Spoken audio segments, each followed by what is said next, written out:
What's up, everybody? Welcome to the Two-Man Show.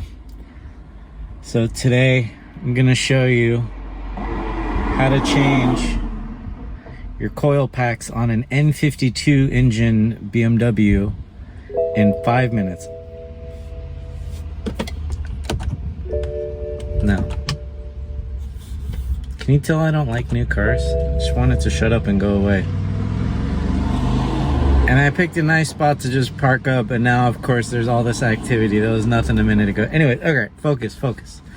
So, first thing you gotta do, you gotta get all the engine covers off, because naturally it's a new car, so it's covered in plastic. So there is the cabin air filter, which is 1, 2, 3, 4, 5, 6 8mm screws. Just pop those puppies out. The whole thing comes out nice and easy.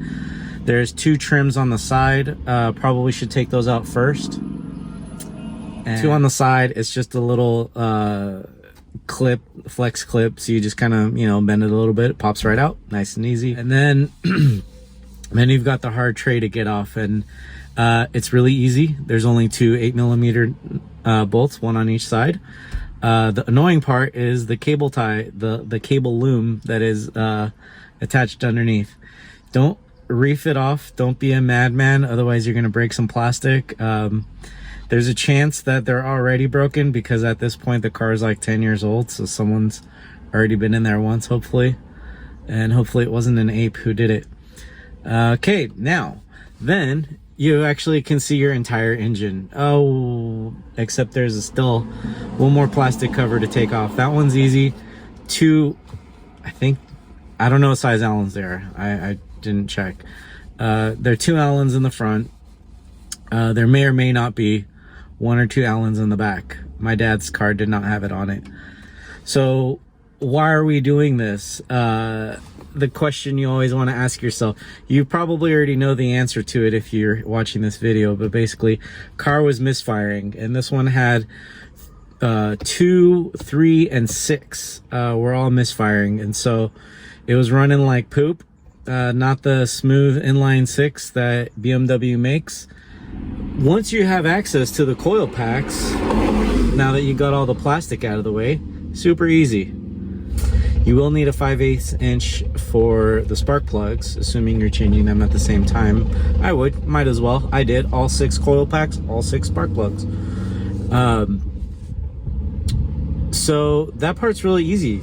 Pull tab, pull it up, swap them out. 4 and 5 looks like it might be kind of a pain because of the Valvetronic system. It's not. 5 and 6 are kind of a pain because there's a bar right there, but again, it's not. So overall, the job is pretty easy, and you can do it too in just 5 minutes. Not really, but it's a 5-minute job. So once that's all done, should be good to go.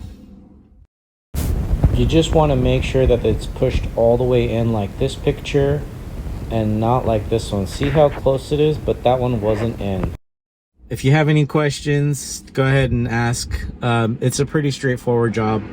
Not something that's really worth taking to a shop to do. If you have basic tools, I mean, literally the only tool that I needed besides a 5/8 spark plug socket was the 8mm wrench. That's it. So yeah, pretty easy job. You can do it too. Don't be afraid to get your hands dirty. See ya.